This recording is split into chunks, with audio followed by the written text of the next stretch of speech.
Well, when Michael came to me and said, presented this idea to me, it seemed like a good idea at the time. And he listed all of the topics, and they all seemed relevant. And I think I started out with innocence, and was too emotional for me at the time because I've gone through some changes. And I may not make it through tonight's without being incredibly nervous about the changes I'm going through right now.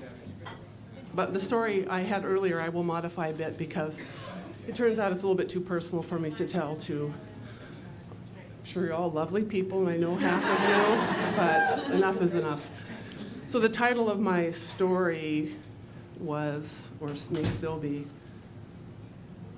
I'm All Set with Interesting.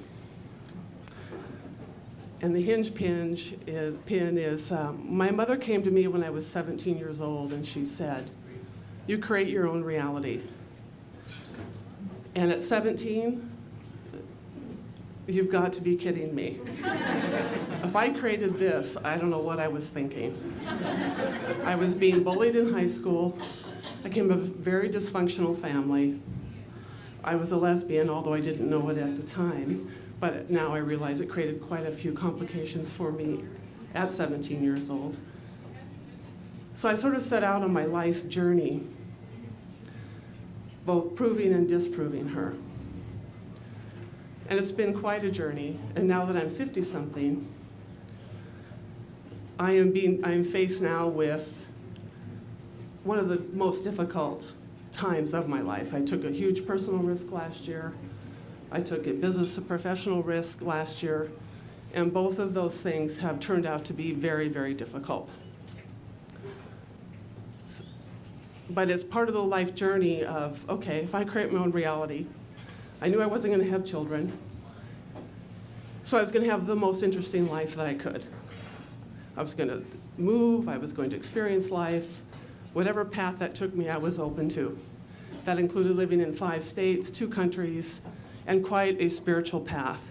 And I chose a spiritual path because of my fellow speakers, Jody and Bill, are in that line of work, although I don't know if they'll tell that story. But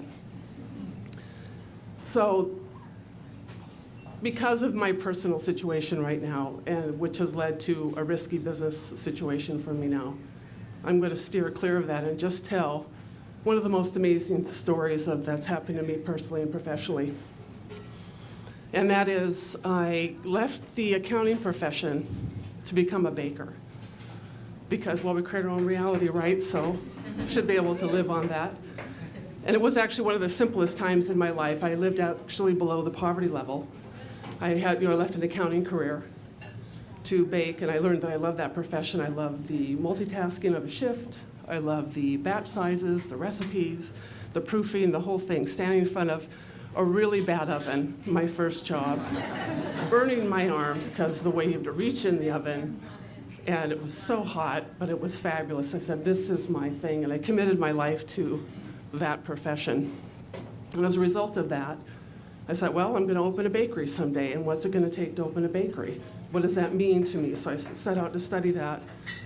But I gave up. I moved to Lewiston, Auburn, and I gave up on opening a bakery. That was 10 years ago. And ironically, the building I wanted to put the bakery in is the one that Forage Market is in. And I missed that sale of that building by just a few $1,000s in about a week, and that was in 2003. And I said, if there's one building, there's got to be 2 on Lisbon Street, of course, because Lisbon Street was so fabulous then, still fabulous, getting more fabulous. But there wasn't a second building. So I gave up on baking. I quit. I said, I quit. I called the Baker's Guild of America, and I said, throwing in my apron, want my membership money back, had it with this profession, it's too much work. And she says, well, this slot has just opened up for you to take a class at Hyde Park that will prep people to go to the Coupe du Monde in Paris, France. And I said, whatever that is, I have no idea.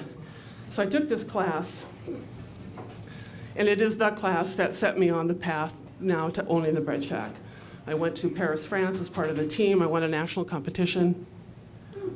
Oh, thanks. And I had no idea that would happen. So when we set out to create our own reality, incredible things happen. Take the risk, be open, step forward, just say, And I apologize for this, fuck yes.